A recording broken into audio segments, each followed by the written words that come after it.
Alors, vous vous rappelez que nous avons donc étudié le fait que le jour de Rosh Hashanah est lié à la sonnerie du shofar. Mais nous avions aussi dit qu'il fallait rappeler le souvenir de la Akedat Yitzhak, du sacrifice d'Yitzhak. En effet, vous vous rappelez sûrement que dans le texte biblique, quand Abraham a voulu, selon l'ordre divin, offrir son fils en offrande à Dieu, Dieu l'a arrêté. L'idée n'était pas, évidemment, de offrir en holocauste son fils, comme certains l'ont cru, mais de prouver qu'il était prêt à respecter la volonté divine jusqu'au bout.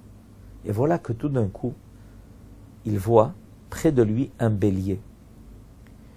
Et les cornes du bélier s'étaient prises dans un buisson. Et quand on va sonner du shofar, évidemment une corne de bélier, on va rappeler par là le mérite de nos ancêtres Abraham et Yitzhak, ça s'appelle Akedat Yitzhak, mais le mérite de toutes les générations d'Israël, qui ont toujours fait preuve du don de soi-même, de la volonté de toujours respecter l'ordre divin, même si ça réclamait de notre part beaucoup de sacrifices. À bientôt, shalom. Alors, nous avions parlé donc de cette mitzvah de sonner du shofar. Nous allons poser la question. Est-ce que tout le monde est tenu de la sonnerie du shofar? Réponse, a priori oui. Mais nous avons un principe de halakha qui nous dit que les femmes sont dispensées de toutes les mitzvot assez, c'est-à-dire des mitzvot positives, chez Azman Gramma, qui dépend du temps. Expliquons ce qu'est une mitzvah qui dépend du temps. Ça veut dire qu'il y a des mitzvot qui n'ont de valeur qu'à un temps précis. Si on sonne du shofar à un autre jour que Rosh Hashanah, ça devient un instrument de musique. Mais ce n'est pas une mitzvah. Le temps défini pour la sonnerie du shofar est Rosh Hashanah.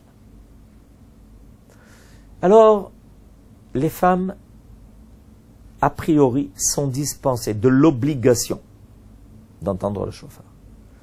Mais on sait que les femmes ont toujours adhéré et ont toujours voulu, elles aussi, faire partie de cette mitzvah qui est tellement importante et qui vient réveiller les cœurs, nous faire vibrer.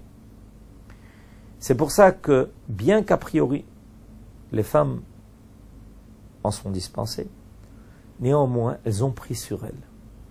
Or, quelqu'un peut prendre sur lui de faire une mitzvah et on voit que les femmes viennent au Bet HaKnesset, ou même, quand elles ne peuvent pas venir au Bet HaKnesset, on va les acquitter en leur sonnant du shofar, parce qu'elles peuvent prendre sur elles de appliquer une mitzvah dont elles sont dispensées.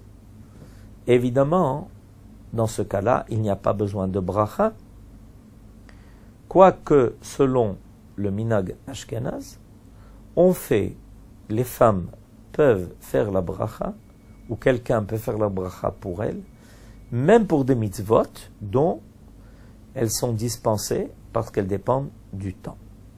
Le minhag sfarad est de accomplir ces mitzvot sans bracha, sauf certaines exceptions dont nous parlerons à l'occasion.